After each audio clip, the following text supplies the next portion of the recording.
Hi guys, it's Shadow Ranger here, and today I'm doing another Idiot's Guide on my channel, and this one's gonna be on Borderlands 2. And if you didn't watch the last Idiot's Guide on Rainbow Six Siege, I'll put a link in the description so you can go and check it out. But this one's gonna be on Borderlands 2, so I've been playing it quite a bit recently, and I thought if you guys do play it still, or you getting back into it, I'll give you some tips on how you can improve. So anyway, getting into tip number 1, which is not clinging on to your legendaries. So as you can see here, I did get very lucky at the start and got the infinity pistol, and you can see there's not much damage on it as there's only 49 damage, but you see what I mean. If you cling on to it, you think it's good, but really I have a better weapon here, this sniper, which I could just put in, which is a green. All of these weapons really I could just pull in and swap it in, which does way more damage than the legendary. So if you got like clinging onto a legendary, just swap it out, because you can still keep it and put it on a lower level character if you want. And as you can see, I have a shield 215 capacity legendary. I got really lucky with that, and I swap it out for a way better capacity shield, because it's gonna just like help me survive for longer. So don't cling on to your legendary. That's tip number 1. But tip number 2 is shortcuts. You might think this is a bit weird, but shortcuts is like you can swap, instead of like wasting your time in the menus and like swapping weapons. And you can see here, you can see it's got a green arrow on the shotgun, so you can see it does more damage than my current pistol. And instead of like going on the menu and swapping the weapon, you can see here I can just legit swap for the weapon, see which ones it does more damage. As you can see, it's doing more damage than most of my current weapons, so it's quite handy if I took this and I decide to swap it for that. And you see, if you just hold down square, you'll instantly swap it and drop the other weapon as long as your invent's full.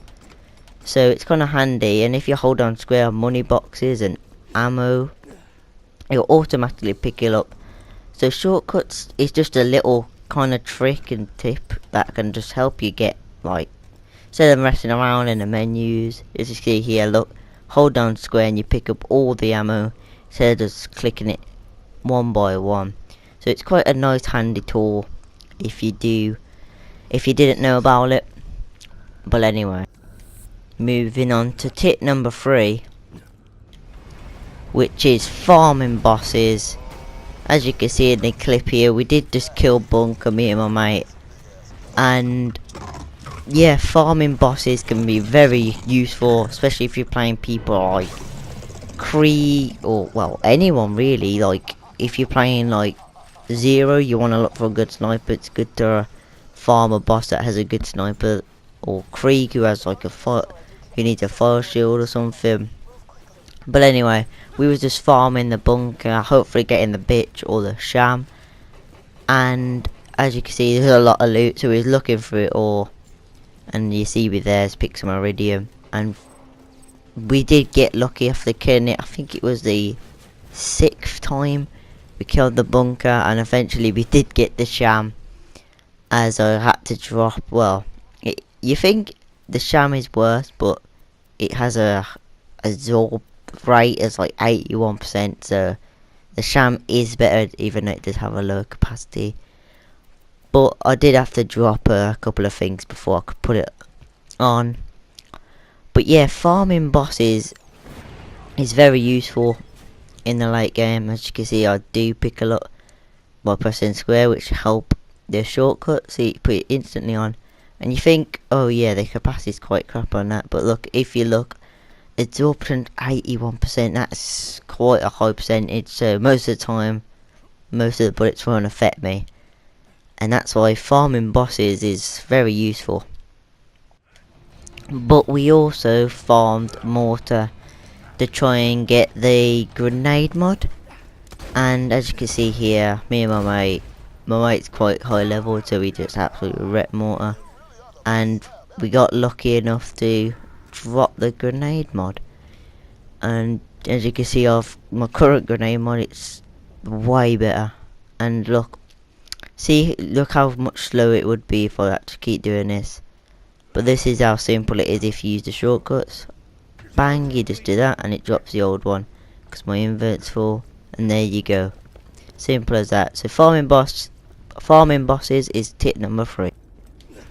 But guys, this isn't really a tip, but I thought I'd tell you guys about iridium. And if you guys have quite a lot of iridium like I did, as you can see there's loads of ammo, storages, and there was a backpack one, and you saw, as you can see, the backpack gives you way much more room. So if you have enough iridium, just don't spend it all because you might need some spare for missions. But as you can see, look how much more storage I get from buying the backpack with the iridium. So I recommend doing that. This is just a little tip, but it's not one of the major 5. But anyway, moving on to tip number 4.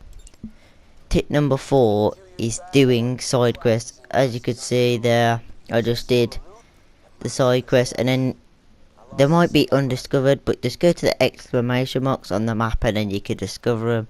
And you can see here that you can see what rewards they give you. As you can see, flicking through that will give you 4 iridium.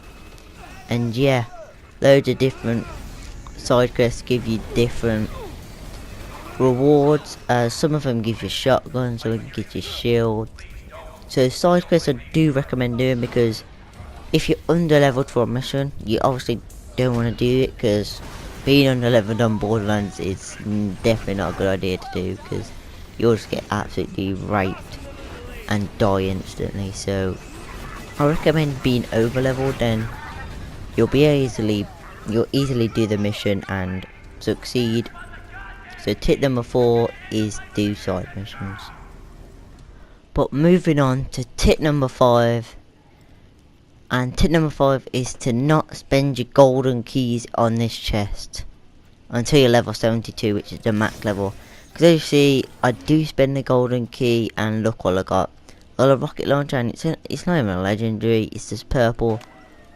And yeah, it does quite a lot of damage, of course, for my level, but I'm gonna go past the level if I keep playing the game eventually, and I will get better weapons than that just by playing the game. But when you're level 72, you can come back to here and you can just get better weapons. So yeah, I recommend you don't waste your money, or your key, sorry, on the chest until you're higher level. But anyway guys, that's going to be the end of the video. If you enjoyed this Borderlands 2 Idiot's Guide, leave it a like, subscribe if you want to see some more idiot guides, and don't forget to go and check out the last Idiot's Guide, Rainbow Six Siege. But subscribe if you want to see some more idiot guides, and peace.